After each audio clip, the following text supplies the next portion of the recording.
Welcome back to Key Talk Media. This your host, Key Talk. Check it out, man. All right. Hey, man, make sure y'all hit that like button for me before we get the video started. Greatly appreciate it. Anyway, so we got a few topics to talk about today. Some rapper topics and also just some world news that's going on, right? So up first, Jackboy. Now we already know Jackboy and Kodak Black. They got a super rocky history. At first, they was like this, but now they like this. Actually, they more like this, spread as far apart as you can potentially be, right? So with that being said, Jackboy has now came out and spoke on Kodak Black because Kodak Black recently, as of like yesterday, I believe, perform at the White House, right? They got to go to the White House. Now, you know, Kodak Black and President Donald Trump is already locked in because Donald Trump actually freed Kodak Black, right? He got a pardon from Kodak Black, which is absolutely like wild. Not wild that he did it, just wild that like he was able to achieve getting a pardon. You know, a rapper got a pardon from a president. So of course, anytime the president want him to pop out for anything at all or anything that got to do with the White House and Trump's in office, Kodak Black's gonna do it, and he will be invited to it. Right now, I guess Jackboy wasn't rocking with that at all, and he said something that a lot of people pretty much came out and said, "Hey man, this sounds like Jackboy is really just hating a lot." Right? I'm gonna show y'all what he said, but first how he said he's like pretty much came in, he was like, man, listen, Kodak Black, y'all just happy that a crackhead is performing at the White House. Like, whoa. You know what? Here goes him saying it. All this red fox, nigga. You fuck celebrating that a crackhead went to the White House. Fuck you. Suck my chrome heart, dummy. Anyway, so after he said that, well, while he was saying that, you can also hear him saying something about like some chrome hearts and some I don't know what the brands of the clothes got to do with anything about somebody performing at the White House, and I think that left a lot of people confused as well. That's why a lot of people in the comment section was saying stuff like this is hated. You know what I'm talking about? Now, who knows the type of what actually happened with their relationship? If y'all know what actually happened with Kodak Black and Jackboy relationship, you can put it down below in the comment section. But obviously, maybe it's something behind the scenes that we don't actually know as well, because it's crazy how you can go from being best friends with some boy like locked in.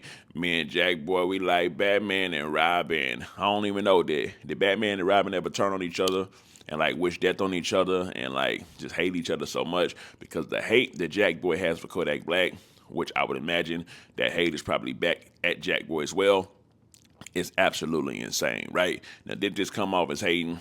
It did come off as, it comes off as hating, but I guess without knowing all the details of everything that them two got going on, though, right? But it definitely does come off as hating. Now, also, when he called him a crackhead, is he potentially on some crack? Potentially. I can't say yes or no. I don't know what Buddy do in his spare time. Yes, it does look like at times he be completely messed up off of some type of hard something, right? Even if it ain't crack, it got to be something that's just super hard. He came out in this song and said, yeah, I tried, man, I tried it and I liked it. But either way it goes, I don't know what Buddy on. Maybe Jackboy do. They was close. So he could be speaking some truth, but also it does, like I say, still come off as hate. Anyways, now let's go ahead and talk about Biggie's mama. Biggie's mama did pass away. When I say Biggie, obviously I'm talking about the notorious B.I.G. You know what I'm talking about, Biggie Smalls. I love it when you call me Big Papa. So Big Papa mama did pass away. But with the passing of her, a lot of people within the comment section was pretty much saying that, hey man, listen, she passed away. Some say before she got to see the justice for her son. Obviously, they're aiming at it Diddy because allegations came out, alleged allegations came out that Diddy played a role in the death of Biggie. Now, if y'all think he played a role or if he didn't play a role, let me know that inside the comment section. But like I was saying, a lot of people's like, dang, she didn't even get to see the full trial of the person who played a role in her son's death. And some people feel like she did get to see some justice because at least she got to see him get arrested, right? But RIP to the notorious B.I.G. mama. I believe she was about like 70 something. You know, actually, I got it right here on my Instagram at Key Talk Media. It lets me know that Biggie's mama was 72. So she lived a long life. And it also came out and said that she actually died from natural causes. So it ain't like nobody unalived her. So people can't be going, oh, Diddy did it. Even though I saw in the comment section, people already saying Diddy did it. But that's just something, talking about that they just doing. And actually 50 Cent plays a big role in the whole did he do it or did he not or whatever, right? Anyway, so now aside from that, we got to take it on over here to what's it called? Yeah, we got to take it over to Chicago. A wild event has happened inside of Chicago. Is it shocking? No, but a man that goes by the name of Marcus, is it Marcus Bosley? It's like Bosley, Bausley. This man, Marcus Bosley, I believe, was in his 30s, right? He looked like a bum. He looks like he just looked dusty, right? He looks very, very, very dusty. But I guess the girl he was with, she maybe like him a little dusty, but she was super bad. Y'all should be able to see them on this screen, on that screen, on one of these sides, right? Anyways, he ended up killing her. The rumor is that she no longer wanted him. So not only did he stab her to death and kill her, he then turned a knife on her 11-year-old son and stabbed him. Good news is he did survive. 11-year-old son got stabbed 6 times, but that wasn't all. She has an 8-year-old son.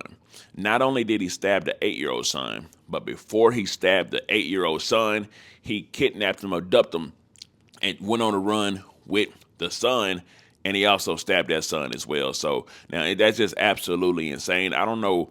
Obviously that's some type of mental issues, but the good news is he didn't off himself, so he will be brought to justice. Now, a lot of people do believe that he's going to end up unaliving himself, but as of right now, he has not unalived himself, but unfortunately, he did unalive a beautiful woman, right? Now, I'm going to read what the news report on it was, right? It says, an Amber Alert has been canceled after an 8-year-old body was found safe after he was abducted Thursday night in the greater Grand Crossing neighborhood. This comes as Chicago police are investigating a deadly stabbing of a woman, what happened an hour apart at the same block.